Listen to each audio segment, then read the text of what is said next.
Well, good afternoon, Mesa Public Schools community. Thank you for joining our Facebook Live Safe, Strong, Ready event.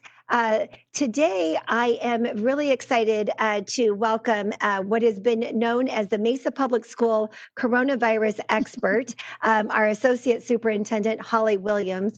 And we are going to be talking about COVID reporting. What does it mean? And what are all of what are we paying attention to as we report COVID cases throughout our school district? I'm Andy Forlis, the very proud superintendent of Mesa Public Schools. And again, I'm very glad to be joined by Holly Williams, our associate superintendent, who has dedicated hundreds of hours of understanding this pandemic and understanding its impact on schools, and has developed very strong relationships with our county health department and is working very closely with them around COVID reporting. So we're going to see a little bit different style in this Facebook Live event.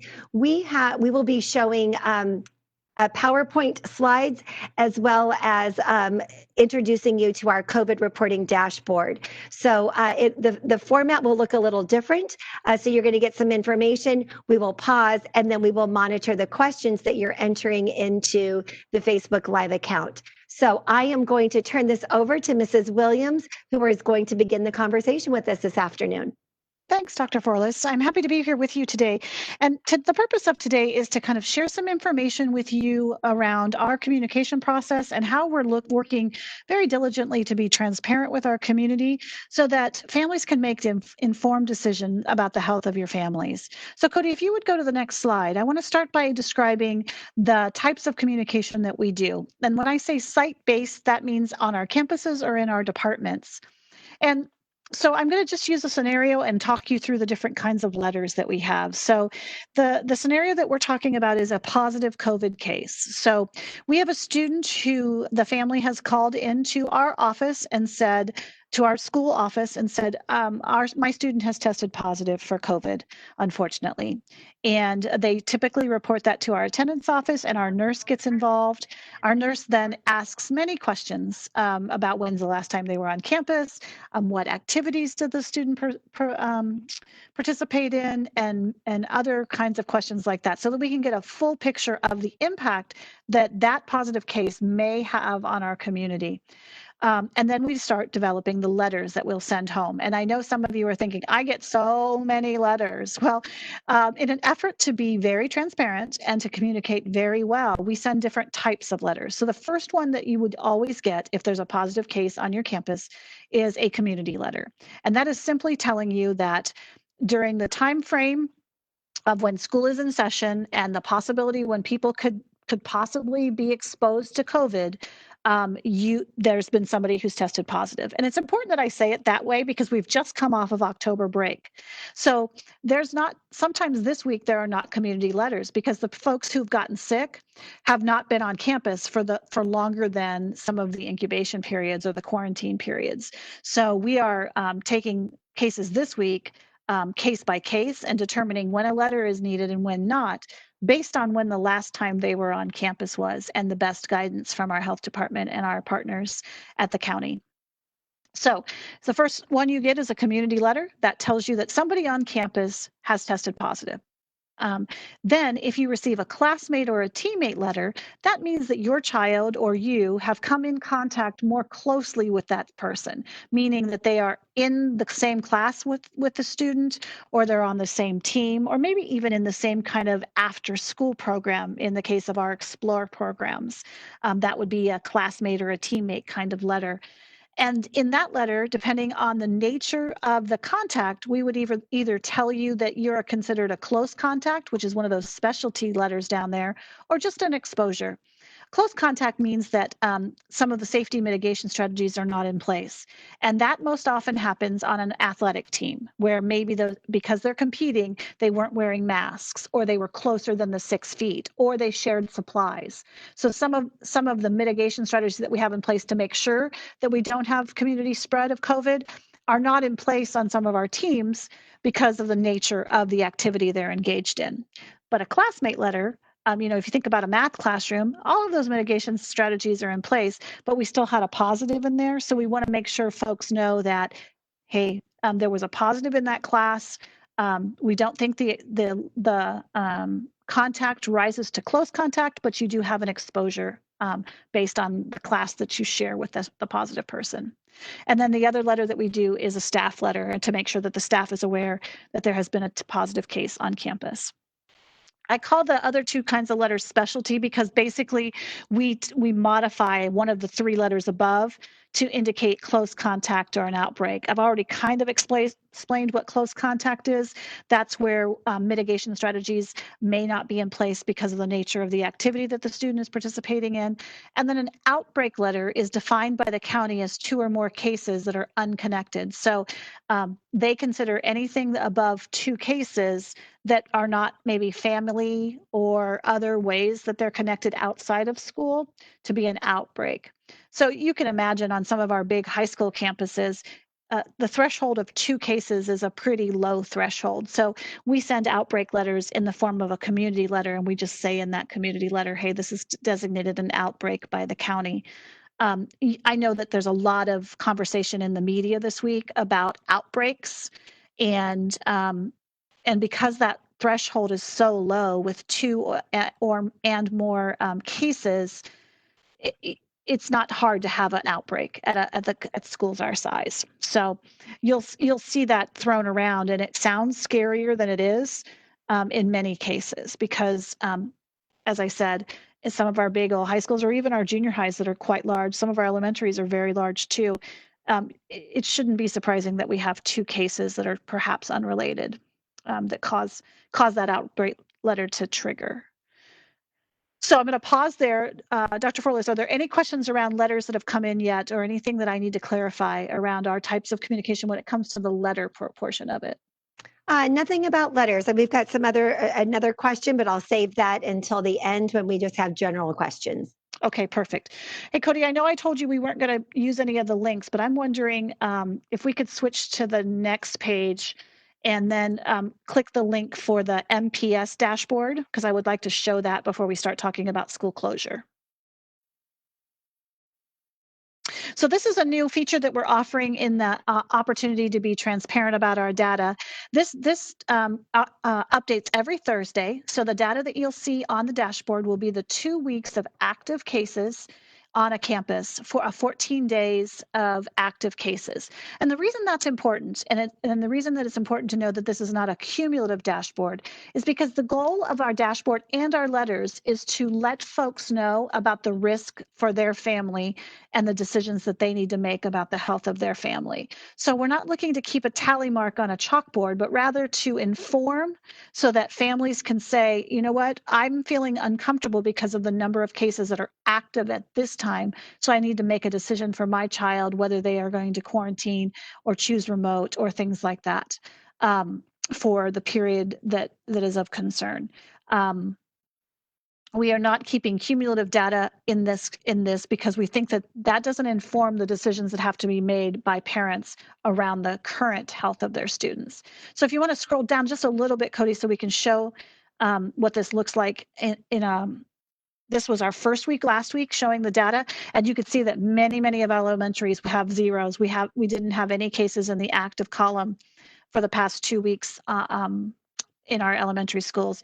Our high schools, we do see a few cases, and that's to be expected when you see numbers at Mesa High, when you combine students and staff, and there are nearly 4,000 people there. 5 cases should not be surprising. That when I think about where I grew up in Ohio, some of our towns weren't 4,000 people, so I would not be surprised to see some numbers like that in a big school like we have here in Mesa. So I'll tell you that this gets updated every Thursday morning. And as I said, this week you'll see numbers on there that you might not have seen letters come home because some of the positive cases happened during our October break when actually folks weren't on campus, but they still have been very good about reporting to us positive cases so that we can make sure that we mark them remote and the students have the work they need working from home. So this is a great achievement in getting this dashboard together. Our communications and engagement team did a tremendous job to make sure that this is easy to read, clear information, and families have the information that they need to make decisions about the health of their family. I'm going to pause, Andy. Is there anything you'd like to add to this piece? Yes, I'm going to ask one of the questions, and it was related a bit to what you talked about earlier with the letters and then also with reporting. The question is, why can athletes play without masks, but choirs can't sing outside without masks? AIA has given us clear guidance on athletic mask wearing. So we're following the AIA guidelines when it comes to mask wearing. And then, so it's this mixture of guidance. CDC has shared with us that choirs wearing masks is the safest way. And if if we had the same guidance from the AIA about mask wearing, we would follow that. So we're just blending our guidance where we're taking it from, knowing that the physical exertion of perhaps a football game or a volleyball game and the wearing of a mask could be more detrimental than not wearing the mask. So we weigh each of those out and we follow the best guidance we have. And right now, the decision we have is that the choirs will be wearing masks to perform. And then we've got another question, and this is about the reporting. So, if a family member is COVID positive, can my child do online learning temporarily? Yes, that's a great question. That's what we Hmm. hope happens. So, because the county is going to tell you in a close contact situation in a family, if one family member tests positive, then the remainder of the family must quarantine for 14 days. We would encourage you to reach out to your school, let them know that's your circumstance, and that we would have a remote opportunity for you during that temporary. And then once the quarantine passes and hopefully everybody is well, then you come back to our in-person learning. Absolutely. All right. Anything else that you want to share with the dashboard? I think it's important to let our viewers know today that when you click on the school opening tab or the button within our homepage of our website, it goes directly to our Safe, Strong, Ready plan, and you will see on the left-hand side a button that takes you right to our COVID dashboard. So that's where that can be found. Everything all in one space. All of our Facebook Live sessions have been posted to that same site as well, so that you can access this information and or communicate it and share it with others. Yes. All right. One commenter concerned about surges in cases, and I know that at one point in the presentation today, you're going to be talking about what does it take to close a school, and I think that's going to be a very important topic today. So if you want to continue on with the dashboard, or I think we're ready to move on. Okay, great. Cody, do you want to go back to the slides and we'll go to that slide that you clicked off of here? Perfect. Thank you. So, nope, one back. There you go. There we go. Thank you. So, I get asked a lot about this, Dr. Forlis, about what does it take to close a school, and I wish I had. Okay, check mark this, and this has to happen, and we close a school. It just doesn't quite work as cleanly as that. So let me tell you the process that we are using currently to make determinations about when a school should close, when maybe a team would have to quarantine or a classroom would have to quarantine, because we hear different things from different places.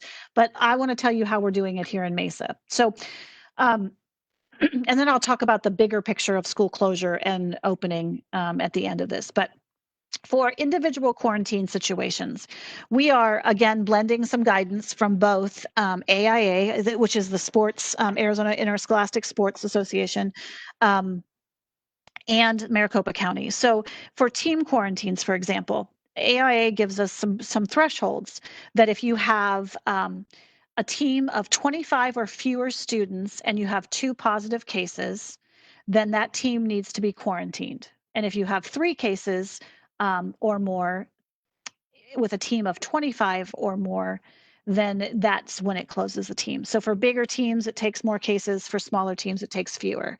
And so we're taking that along with the guidance from the Maricopa County Department of Health, because I will tell you that every time a positive case gets reported to county health, we have a conversation with them and they talk to us about the level of exposure, because the level of exposure in perhaps a tennis match where the people stand, quite far apart, and a football game are different. And so the conversation might be different. And so, but we are following that guidance when it comes to looking at a quarantine. So County Health talks with us, our nurses, our Director of Health, Nadine Miller, and we make a determination. And when that happens, we notify the families that this team has been put on quarantine and that they must refrain from all practice, from all competition, and from school for 14 days.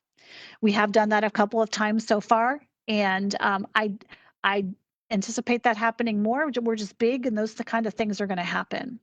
We have not yet had to quarantine a classroom, but I do know that we engage in conversations with county health.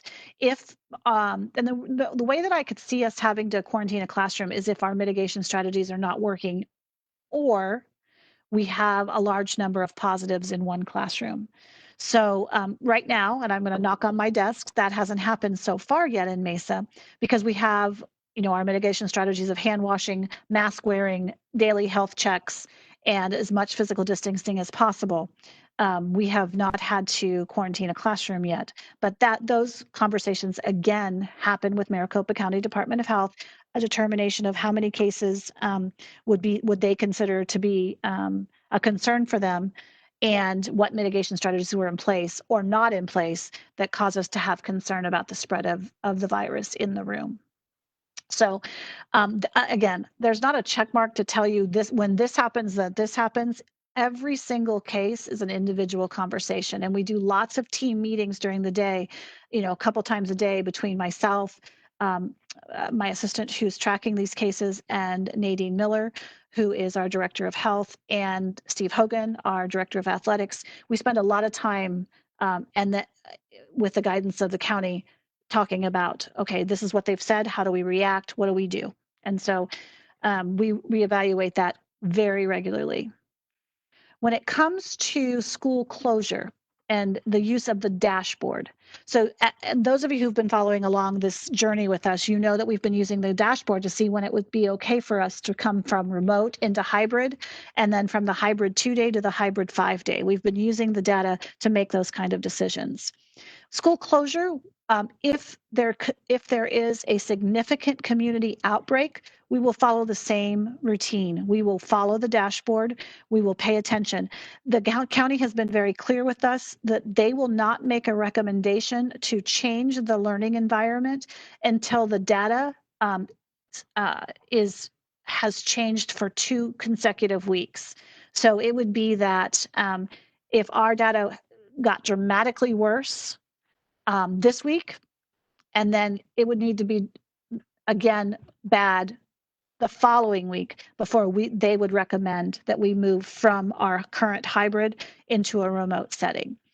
If that happens, the first time it happens, the first week, leadership and the governing board, I'm going to guess, are going to engage in some very significant conversations about how does this impact our district? Is the community spread community-wide in Mesa? Is it school-specific? What are we seeing? And engaging in those conversations will be something we do during the first week, hoping that the data improves for the second, but should it not, then having a clear plan for how we're going to move forward. Again, not a clear cut, when this happens, I can just tell you, I know when the conversations will engage. And that will be when we start to see that data shift from the very good place that we are right now. We're running, I believe the number is 3.77 positivity rate this week, which is 7.2. Thank you. 7.2. I knew it was in the sevens. This week, which is a great positivity rate. I just saw some data that says from 1 being the highest rate of spread in the state to 50, Arizona is 42nd. So we're doing very well in Arizona, and they are attributing that. We had a 75% improvement when the mask mandates came out in Arizona. We saw a dramatic improvement in our COVID rates. So I would say that we feel the same in Mesa Public Schools, that mitigation strategies are the key for us being able to keep our schools open, because closure would be the last thing that we wanted to have happen.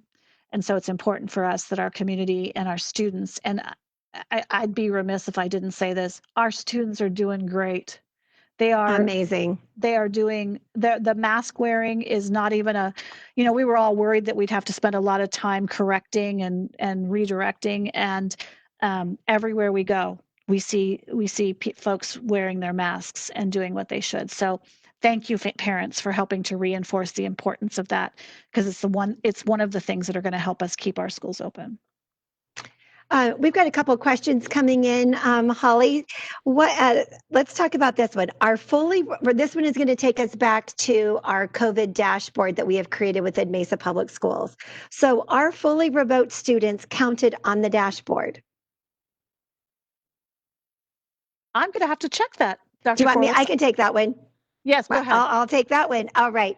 That answer is no. They're not counted on the dashboard unless they engaged in an activity on a school campus. So you might have a remote learner who was part of an athletic team or a choir, then they would be counted in that dashboard. The reason I paused, just for so our Facebook viewers know, is because we know about them, so we track them. We have them on our tracking sheet. I just wasn't sure if they translated onto the dashboard, so thank you for knowing that one. Yes. But for me, I still see them because they get reported to us.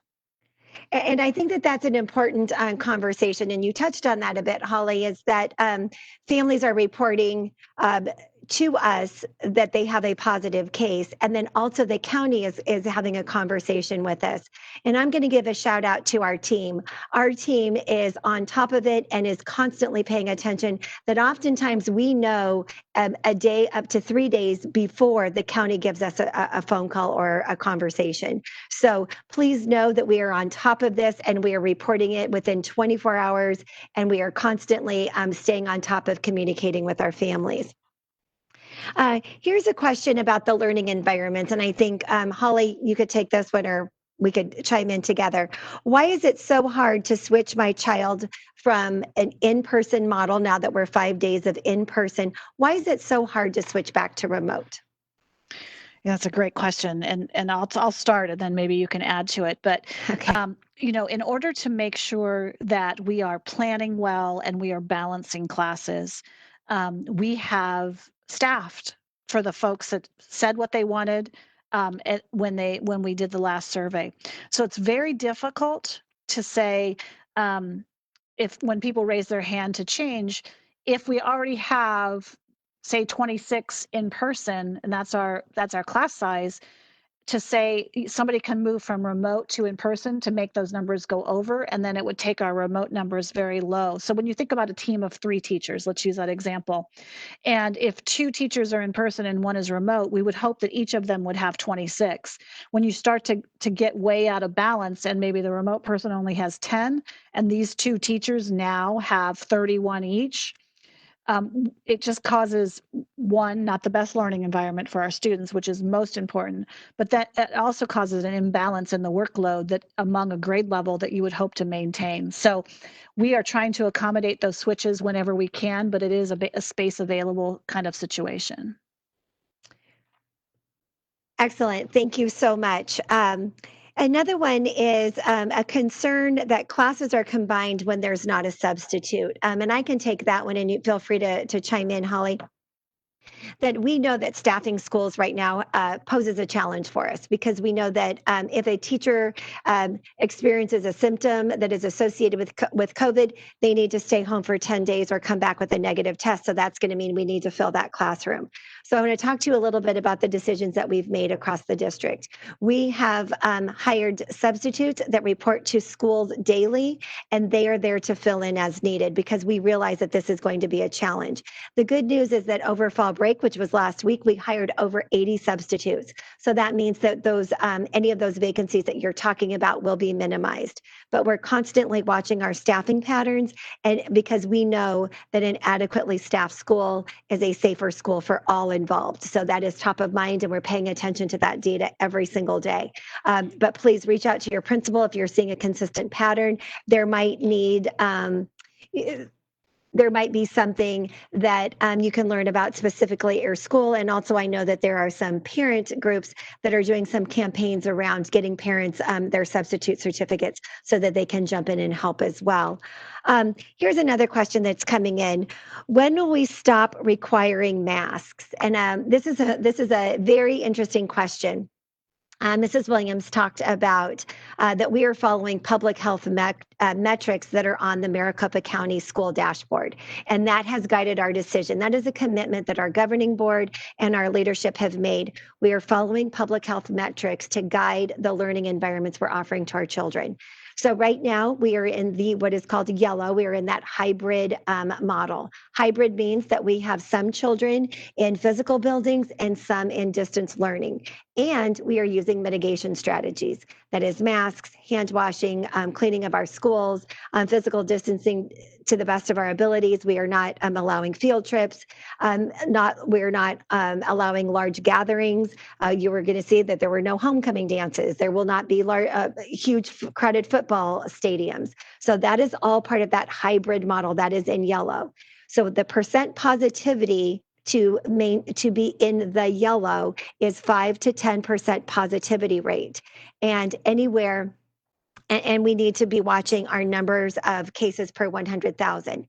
In order to move into the green, that is when then there would be no masks. So to move into the green, we have to be less than 5% positivity and less than 10 per 100,000 cases.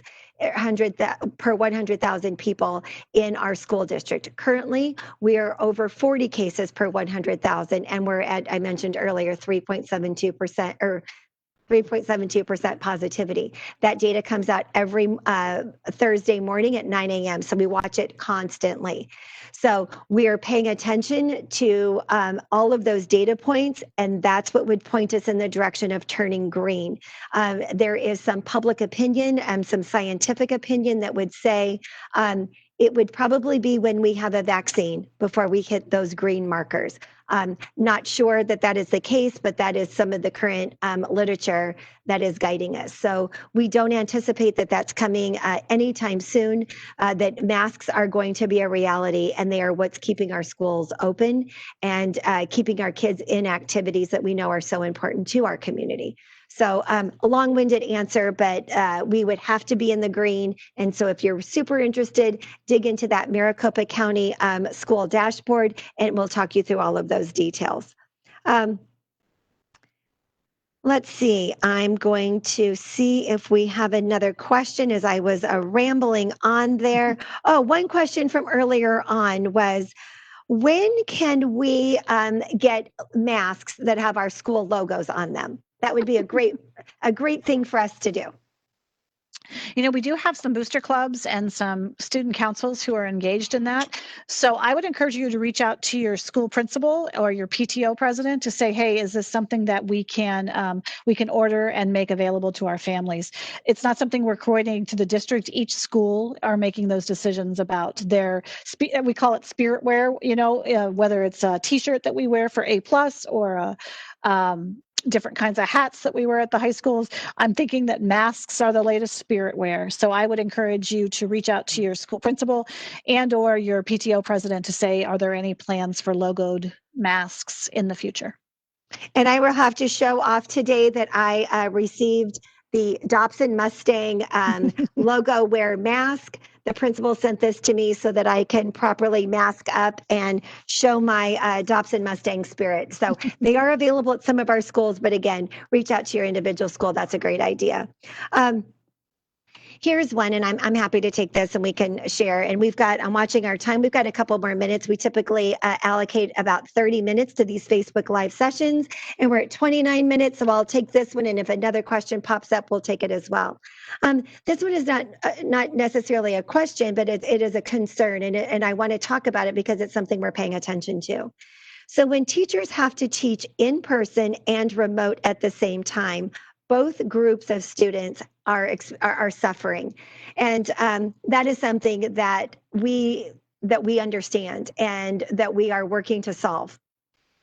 So if some of our viewers may not be familiar with this. So if I'm a fourth grade teacher and I'm teaching my in-person kids, but I also have 4 kids that are joining remotely, I have them in a remote environment, and I also have my children in front of me. And it's difficult for some teachers to divide their time between them. One of the things that we know as educators is that we learn best from our colleagues that are finding great solutions. And so I had the honor of visiting many schools Monday, and I saw a beautiful beautiful example happening in first grade at an elementary school. And that team of first grade teachers have figured out how that works. The remote kids have a different schedule than the in-person children. And so they figured out how to make that work. I was at an 8th grade classroom at Summit Academy and saw the same thing happening. Kids in person and then kids also joining online. And I think what's important is that the instruction and the engagement those expectations for the remote students were clearly explained. I know that that's not happening in all classrooms yet. We are working hard on it. We're also working really hard to minimize the number of teachers that are teaching in those two environments. Many things happen. We had a beautiful plan that we laid out on paper on July 14th. We unveiled, here you go, the Safe, Strong, Ready plan for Mesa Public Schools. And we had every I dotted and T crossed, and then the realities hit. We understand that people are complex and humans have needs that we had not yet anticipated. And so we were saying we're only going to have teachers teaching in one environment. But a 4th grade teacher, in that particular example, had their group of in-person children. And then some said, or maybe that teacher had kids that they were teaching remote. Some kids are coming to the modified in person, and that teacher was coming into modified in person, but remote were staying back. And we were going to put them into another class, and that's had to happen across our district. Some teachers said, I don't want to lose my kids. I want to keep my class together. So I'm going to try this. I'm going to try this model. And this is something new to us. And so we are figuring it out. We have found a district back east that is using what they call the broadcast model that has found some great solutions. So our teaching and learning team is connecting with them. But this is top of mind, and it is a sense of urgency for us that we get this figured out. And most importantly, that we minimize the number of teachers and kids that are experiencing those two models. So thank you for sharing that concern. We know that that's real, and we are paying attention to it. So I'm going to get to one last question. I think this is more of a Holly question. Could choir and theater use clear face shields, especially if they're outside?